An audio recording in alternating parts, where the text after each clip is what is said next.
नमस्कार दोस्तों, आपका स्वागत है आपके अपने चैनल स्टडी वॉइस ऑफिशियल पर। तो आज की इस वीडियो में हम मॉडर्न हिस्ट्री की सेकंड वीडियो देखेंगे।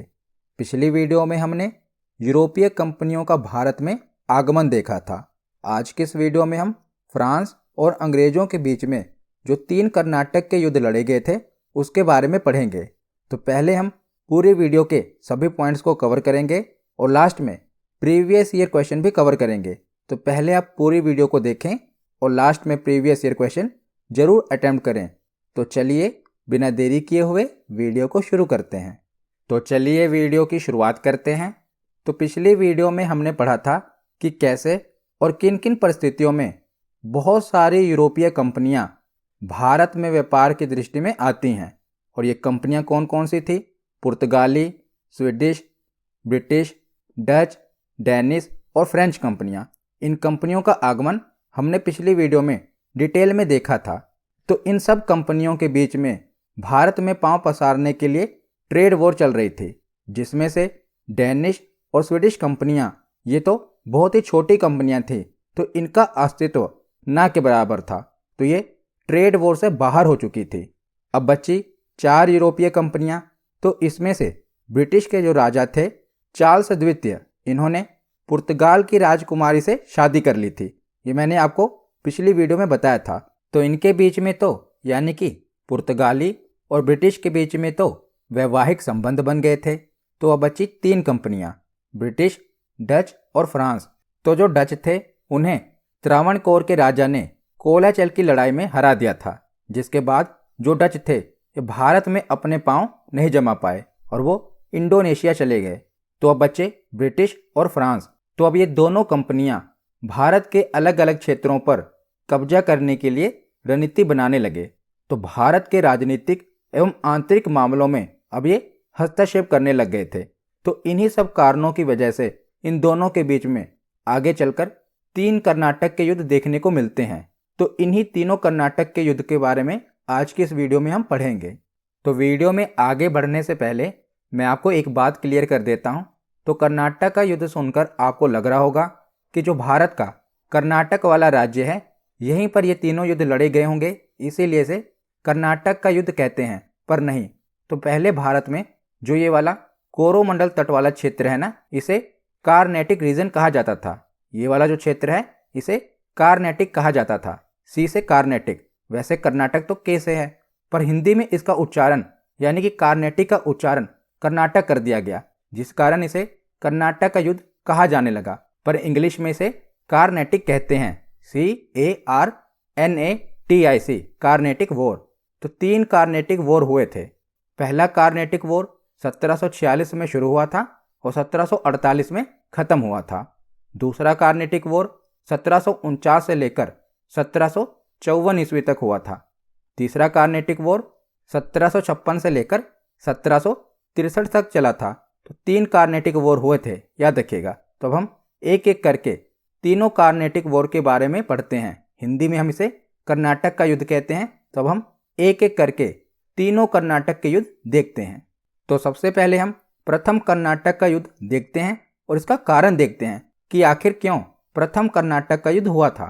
तो इस युद्ध का कारण कोई भारत में उत्पन्न स्थिति नहीं थी, बल्कि भारत से हजारों किलोमीटर दूर यूरोप में ही कुछ ऐसी स्थितियां उत्पन्न हो गई थी जिनका प्रभाव भारत में आई अंग्रेजी और फ्रांसीसी कंपनियों पर भी पड़ा था। और इन दोनों के बीच में भारत में प्रथम कर्नाटक युद्ध हुआ था। तो कारण क्या था?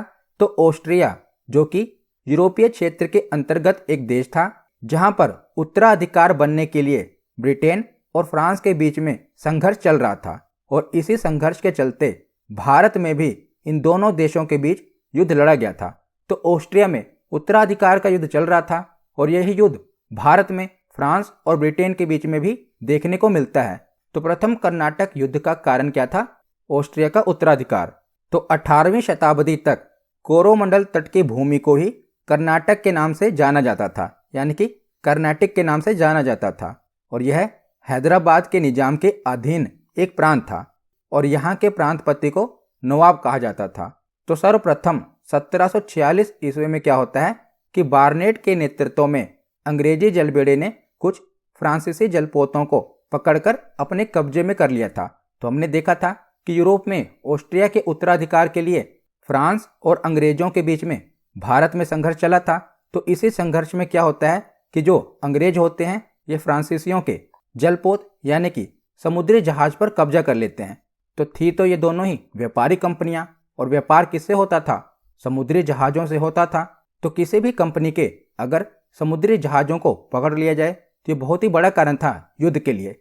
तो यहीं से भारत में युद्ध की शुरुआत होती है, प्रथम कर्नाटक युद्ध के। तो उसके बाद क्या होता है कि डुप्ले जो कि फ्रांसीसी गवर्नर था, इसने क्या किया? तो इसने ये शिकायत कर्नाटक के नवाब से की, पर नवाब ने डुप्ले की किसी भी बात का ध्यान नहीं दिया।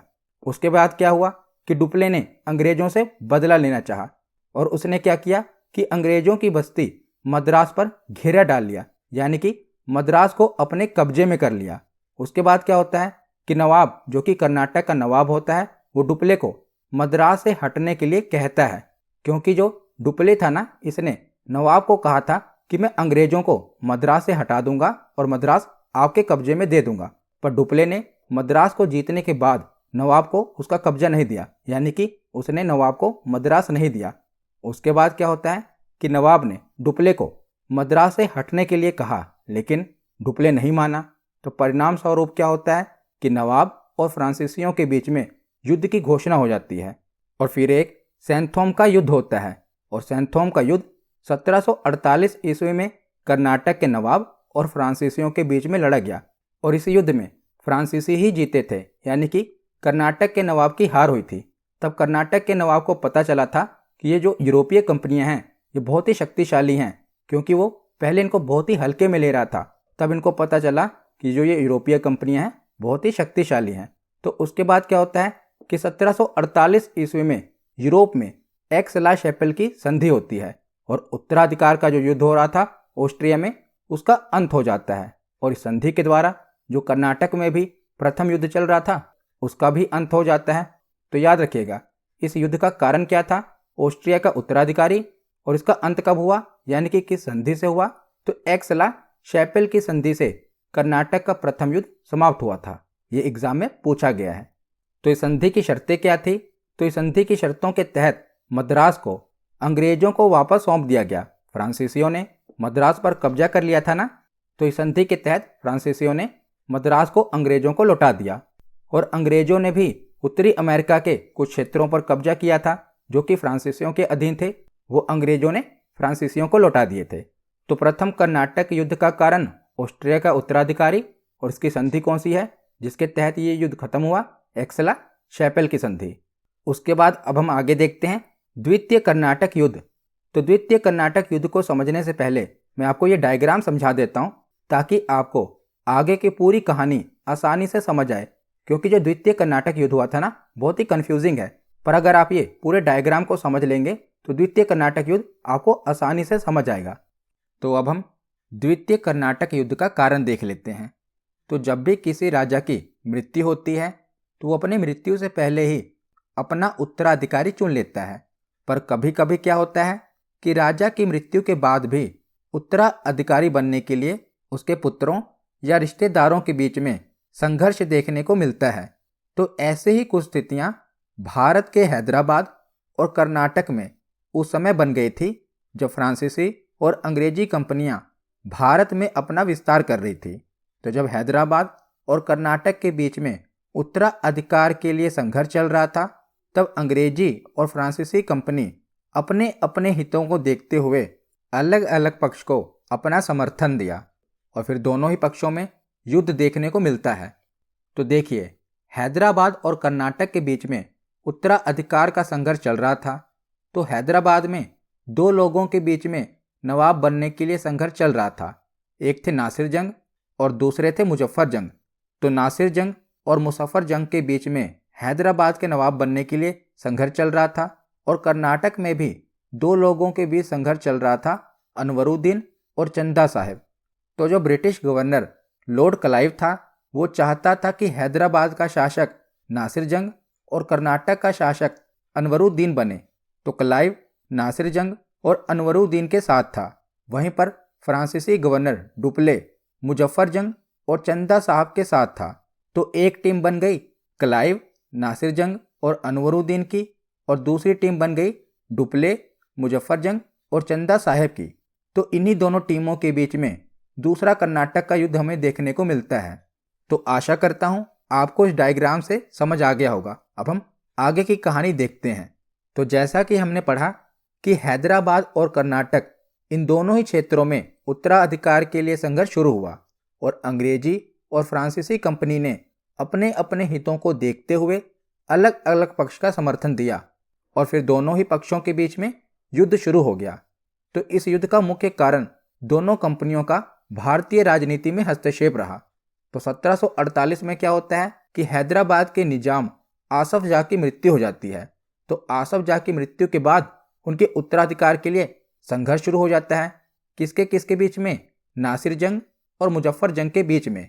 तो निजाम उल मुल्क की मृत्यु के बाद इनका पुत्र नासिर जंग हैदराबाद का निजाम बना। पर इसी समय नासिर जंग का एक भांजा मुजफ्फर जंग ने भी निजाम पद के लिए दावेदारी प्रस्तुत की। तो हैदराबाद के निजाम के लिए नासिर जंग और मुजफ्फर जंग के बीच में संघर्ष चल रहा था। इसी समय क्या होता है कि 1748 में मराठों ने चंदा साहब को भी रिहा कर दिया। तो मराठाओं के ऊपर मैंने 3 वीडियो में डिटेल में पढ़ाया हुआ है। अगर आप मध्यकालीन भारत की प्लेलिस्ट में जाएंगे तो वहाँ पर आपको तीनों वीडियो मिल जाएंगी, तो वहाँ पर आप पढ़ लेना। तो इसी समय क्या होता है कि 1748 में मराठाओं ने चंदा साहब को रिहा कर दिया। तो चंदा साहब ने कर्नाटक में अपने उत्तराधिकार की मांग की। उस समय जो कर्नाटक के शासक थे वो अनवरुद्दीन थे, पर जब चंदा साहब रिहा हुए तो वो कर्नाटक का नवाब बनना चाहते थे। तो हैदराबाद में नासिर जंग और मुजफ्फर जंग के बीच में संघर्ष चला, और कर्नाटक में अनवरुद्दीन और चंदा साहब के बीच में संघर्ष देखने को मिलता है। तो इसी बीच में क्या होता है कि जैसा कि हमने पढ़ा था कि सर्वप्रथम डुप्ले ने निजाम पद के लिए मुजफ्फर जंग और नवाब पद के लिए चंदा साहब का साथ दिया। तो मुजफ्फर जंग, चंदा साहब और डुप्ले की संयुक्त सेनाओं ने 1749 में कर्नाटक पर आक्रमण कर दिया, और इसी को अंबूर की लड़ाई कहा जाता है। तो ये लड़ाई किसने लड़ी थी? डुप्ले की टीम ने, यानी कि डुप्ले, मुजफ्फर जंग और चंदा साहब ने। तो इसका परिणाम क्या होता है? तो डुप्ले की टीम ने अनवरुद्दीन को हरा दिया। तो अनवरुद्दीन को हराने के बाद कर्नाटक का नवाब किसे बना दिया गया? चंदा साहब को बना दिया गया। तो अनवरुद्दीन का पत्ता तो कट गया। तो उसके बाद क्या होता है? अनवरुद्दीन के हारने के बाद जो उसका पुत्र होता है, जो कि उसका उत्तराधिकारी होता है, मोहम्मद अली, ये भागकर तिरुचिरापल्ली चला जाता है और तिरुचिरापल्ली में शरण ले लेता है। तो फ्रांसीसियों के बढ़ते हुए प्रभाव को देखकर अंग्रेज भी शांत नहीं रहे। उन्होंने निजाम पद के लिए नासिर जंग और कर्नाटक के नवाब पद के लिए मोहम्मद अली का समर्थन किया। तो जो अंग्रेज थे वो हैदराबाद में तो नासिर जंग का समर्थन कर रहे थे, पर कर्नाटक में अनवरुद्दीन का समर्थन कर रहे थे। पर अनवरुद्दीन को तो अब मार दिया गया था, उसकी जगह चंदा साहब को कर्नाटक का शासक बना दिया गया था। तो अंग्रेज क्या चाह रहे थे कि जो अनवरुद्दीन का बेटा है मोहम्मद अली, अंग्रेज उसका समर्थन करने लग गए। तो उसके बाद आगे क्या होता है? तो 1750 ईस्वी में नासिर जंग अंग्रेजों के सहयोग से कर्नाटक पर आक्रमण कर देता है। तो जो अंग्रेजों की टीम होती है ये डुप्ले की टीम से युद्ध कर देती है और डुप्ले की टीम को हरा भी देती है। पर उसी बीच में क्या हो जाता है कि जो नासिर जंग होता है ये अंग्रेजों की टीम में होता है। तो नासिर जंग की सेना क्या कर देती है? विद्रोह कर देती है, और इसी विद्रोह में नासिर जंग की हत्या कर दी गई। तो इसका लाभ अब कौन उठाएगा? तो डुप्ले की टीम उठाएगी। तो फ्रांसीसियों ने इसका लाभ उठाया और मुजफ्फर जंग को हैदराबाद का निजाम घोषित कर दिया। तो देखिए, अंग्रेजों की टीम यानी कि नासिर जंग जीत रहा था, पर नासिर जंग की जो सेना होती है वो विद्रोह कर देती है, जिसके बीच में क्या होता है? नासिर जंग की हत्या हो जाती है। तो जो डुप्ले वाली टीम होती है वो इस बात का फायदा उठा लेती है। तो नासिर जंग की हत्या हो जाती है, तो बचा मुजफ्फर जंग। तो मुजफ्फर जंग को अगला नवाब बना दिया जाता है हैदराबाद का। तो इधर बन गया मुजफ्फर जंग और कर्नाटक का बन गया चंदा साहब। तो उसके बाद आगे क्या होता है? तो आगे 1752 ईस्वी में क्लाइव, जो कि अगला अंग्रेजी गवर्नर होता है, इसने अर्काट पर आक्रमण कर दिया और चंदा साहब के पुत्र राजा साहब के नेतृत्व वाली सेना को पराजित कर दिया। तो देखिए, तो चंदा साहब जो कि डुप्ले की टीम में था, तो क्लाइव ने क्या किया? चंदा साहब के पुत्र राजा साहब के नेतृत्व वाली सेना को हरा दिया और अर्काट पर अधिकार कर लिया। और यह खबर सुनकर जो चंदा साहब थे ये तिरुचिन्नापल्ली भाग गए और वहाँ पर जो तंजौर के राजा थे ना, उन्होंने चंदा साहब की हत्या कर दी। तो ये देखिए कहानी में क्या मोड़ आ गया। जो चंदा साहब थे कर्नाटक के शासक बन तो जाते हैं, पर आगे चलकर जो अगला अंग्रेजी गवर्नर होता है उनके पुत्र को हरा देता है और अर्काड पर अधिकार कर लेता है। जिसके बाद जो चंदा साहब होते हैं वो तिरुचिन्नापल्ली भाग जाते हैं और वहाँ पर जो तंजौर के राजा होते हैं वो चंदा साहब की हत्या कर देते हैं। तो जब इन बातों का फ्रांस सरकार को पता चलता है तो फ्रांसीसी सरकार ने डुप्ले को क्या किया, जो कि फ्रांसीसी गवर्नर होता है, उसे वापस बुला लेते हैं और उसके स्थान पर गोदेहे को अगला गवर्नर बनाकर भारत भेजते हैं।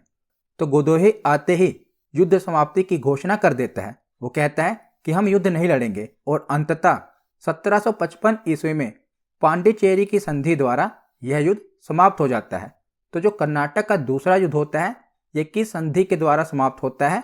पांडिचेरी की संधि के द्वारा समाप्त होता है। इंपॉर्टेंट है। और पांडिचेरी की संधि में क्या होता है? तो पांडिचेरी की संधि द्वारा दोनों कंपनियों ने, यानी कि अंग्रेजी कंपनी और फ्रांस कंपनी, दोनों कंपनियों ने यह समझौता किया कि अब ये दोनों भारतीय नरेशों के, यानी कि भारतीय राजाओं के झगड़े में हस्तक्षेप नहीं करेंगे। तो दोनों कंपनियां पांडिचेरी की संधि कर लेती हैं और दूसरा कर्नाटक का युद्ध समाप्त हो जाता है। उसके बाद आगे हम देखते हैं कर्नाटक का तृतीय युद्ध, जो कि 1756 से लेकर 1763 ईस्वी तक चलता है। तो 1756 ईस्वी में यूरोप में ऑस्ट्रिया एवं प्रशा के बीच सप्तवर्षीय युद्ध प्रारंभ हुआ और इस युद्ध में एक बार फिर अंग्रेज और फ्रांसीसियों के बीच में युद्ध हुआ। तो कर्नाटक के तीसरे युद्ध की स्टार्टिंग भी बाहर यूरोप में हुई थी, पर उसकी लपटें भारत में भी दिखाई दी। तो 1756 ईस्वी में दोनों कंपनियां एक दूसरे की बस्तियों पर आक्रमण करना प्रारंभ कर दिया। लेकिन वास्तविक युद्ध की शुरुआत तब हुई जब 1758 ईस्वी में फ्रांसीसी सरकार ने काउंट डी लैली को कमांडर इन चीफ बनाकर भारत भेजा। तो काउंट डी लैली जब भारत आया तो इसके आने से युद्ध को गति मिली और इस युद्ध का सबसे महत्वपूर्ण युद्ध 1760 ईस्वी में वांडीवास का युद्ध था, जो कि आयरकूट के नेतृत्व वाली अंग्रेजी सेना और काउंट डी लैली के नेतृत्व वाली फ्रांसीसी सेना के बीच में लड़ा गया था। याद रखिएगा, वांडीवास का जो युद्ध हुआ था इसमें अंग्रेजी सेना को किसने लीड किया था? आयरकूट ने। और फ्रांसीसी सेना को किसने लीड किया था? काउंट डी लैली ने। तो जो वांडीवास का युद्ध हुआ था मोस्ट इंपोर्टेंट युद्ध है। इस युद्ध में अंग्रेज विजयी रहे और इसके बाद पांडिचेरी सहित लगभग सभी फ्रांसीसी बस्तियों का अंत हो गया। तो 1763 ईस्वी में पेरिस की संधि द्वारा जो यूरोप में सप्तवर्षीय युद्ध चल रहा था वो समाप्त हो गया और इसी संधि द्वारा जो कर्नाटक का तीसरा युद्ध चल रहा था वो भी समाप्त हो गया। तो इस युद्ध का परिणाम क्या निकला? तो इस युद्ध के परिणाम के बाद भारत से फ्रांस का वर्चस्व खत्म हो गया और यह भी तय हो गया था कि अब अंग्रेजी कंपनी ही भारत में पूर्णतः अपनी प्राधान्यता बनाएगी और फ्रांसीसी बहुत थोड़े से क्षेत्र में सिमट कर रह गए थे, जैसे पांडिचेरी, माहे और करिकल। मतलब कि फ्रांसीसी बहुत छोटे से क्षेत्र में सीमित रह गए और अब यह तय हो गया कि आगे चलकर एक ही यूरोपीय कंपनी यानी कि ब्रिटिश कंपनी ही भारत में अपना वर्चस्व बनाएगी। तो यहाँ पर कर्नाटक के तीनों युद्ध समाप्त होते हैं। अब हम एक बार इसका रिवीजन कर लेते हैं। तो देखिए, प्रथम कर्नाटक युद्ध 1746 में स्टार्ट होता है और 1748 में समाप्त होता है। इसका कारण क्या था? तो ऑस्ट्रियाई उत्तराधिकार इसका कारण था, जिस कारण अंग्रेजों एवं फ्रांसीसियों के बीच में युद्ध लड़ा जाता है। अमेरिका में भी युद्ध होता है, पर अमेरिका वाला हमारे लिए इम्पोर्टेंट नहीं है। अंग्रेज और फ्रांसीसी हमारे लिए इम्पोर्टेंट हैं क्योंकि ये भारत में व्यापार कर रहे थे। तो इसकी समाप्ति कब होती है? 1748 में एक्सला शैपेल की संधि द्वारा प्रथम कर्नाटक युद्ध की समाप्ति होती है। और इसका परिणाम क्या निकलता है? तो अंग्रेज एवं कर्नाटक के नवाब की इसमें पराजय होती है। उसके बाद दूसरा कर्नाटक युद्ध 1748 से लेकर 1754 ईस्वी तक लड़ा गया। इसका कारण क्या था? तो दोनों कंपनियों द्वारा भारतीय राजनीति में हस्तक्षेप इसका कारण था। इसकी समाप्ति किस संधि से होती है? तो 1755 ईस्वी में पांडिचेरी की संधि द्वारा इसकी समाप्ति होती है। और इसका परिणाम क्या निकला? तो इसमें अंग्रेजों की अच्छी स्थिति रही थी। तीसरा कर्नाटक युद्ध 1756 से लेकर 1763 ईस्वी तक लड़ा गया और इसका कारण क्या था? तो यूरोप का सप्तवर्षीय युद्ध इसका कारण था। इसकी समाप्ति कब हुई? तो 1763 में पेरिस की संधि के द्वारा इसकी समाप्ति हुई और इसका परिणाम क्या निकला? तो अंग्रेजों की इसमें विजय रही। तो उसके बाद आगे अब हम जो कर्नाटक के 3 युद्ध लड़े गए थे उसके बीच में जो महत्वपूर्ण युद्ध हुए थे वो देख लेते हैं। तो सबसे पहले सेंट थॉम का युद्ध जो कि 1748 ईस्वी में हुआ था। ये कर्नाटक के नवाब और फ्रांसीसियों के बीच में लड़ा गया था, जब फ्रांसीसियों ने मद्रास पर कब्जा कर लिया था। तो इसका परिणाम क्या निकला था? इसमें फ्रांसीसियों की विजय हुई थी। उसके बाद दूसरा महत्वपूर्ण युद्ध था अंबूर का युद्ध। यह 1749 में लड़ा गया था, जिसमें डुप्ले, मुजफ्फरजंग और चंदा साहब का त्रिगुट और कर्नाटक के नवाब अनवरुद्दीन के मध्य ये लड़ा गया था, जिसमें त्रिगुट की विजय हुई थी। तीसरा युद्ध अर्काट का युद्ध था जो कि 1752 में लड़ा गया। ये क्लाइव के नेतृत्व वाली अंग्रेजी सेना एवं चंदा साहब के पुत्र राजा साहब के बीच लड़ा गया था, जिसमें अंग्रेजों की विजय हुई थी और जो चंदा साहब थे ये तिरुचिरापल्ली भाग गए थे और वहां पर तंजौर के राजा ने उनकी हत्या कर दी थी। उसके बाद वांडीवास का युद्ध मोस्ट इंपोर्टेंट जो कि 1760 ईस्वी में हुआ था अंग्रेजों और फ्रांसीसियों के बीच, और यहीं से फ्रांस का वर्चस्व खत्म हो जाता है और यहाँ पर अंग्रेजों की विजय होती है। तो यहाँ पर हमारा थ्योरी सेक्शन कंप्लीट होता है। अब हम प्रीवियस ईयर क्वेश्चन देखते हैं।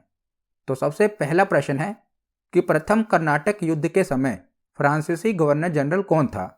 तो इसका सही जवाब है ऑप्शन डी, डुप्ले। अगला प्रश्न है कि प्रथम कर्नाटक युद्ध का सही समय कौन सा था? तो प्रथम कर्नाटक युद्ध कब हुआ था? 1746 से लेकर 48 के दौरान। तो ऑप्शन डी इसका सही जवाब है। अगला प्रश्न है कि निम्नलिखित में से किस युद्ध को सप्तवर्षीय युद्ध के नाम से भी जाना जाता है?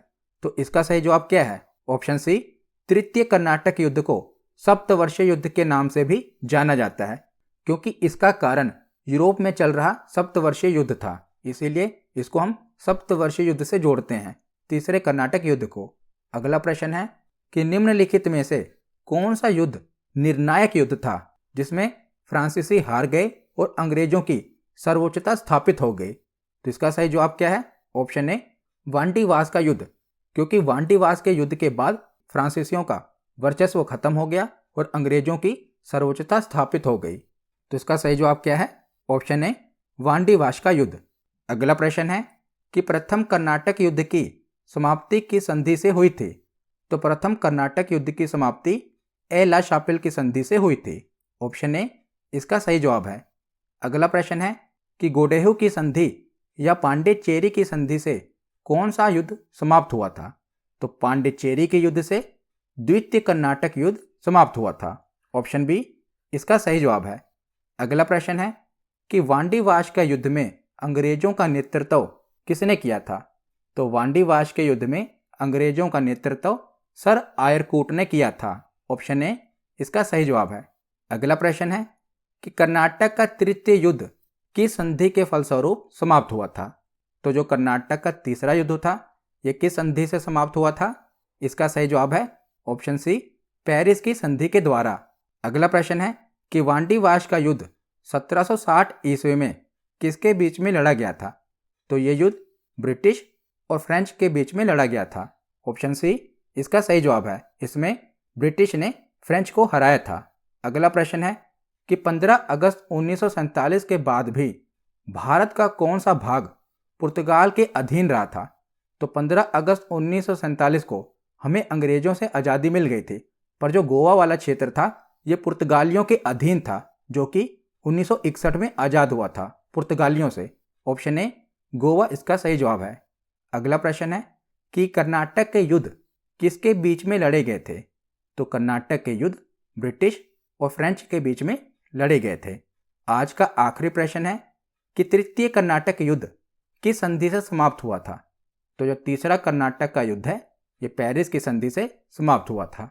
तो आज की ये वीडियो यहीं पर खत्म होती है। कैसी लगी ये वीडियो कमेंट सेक्शन में ज़रूर बताना। धन्यवाद।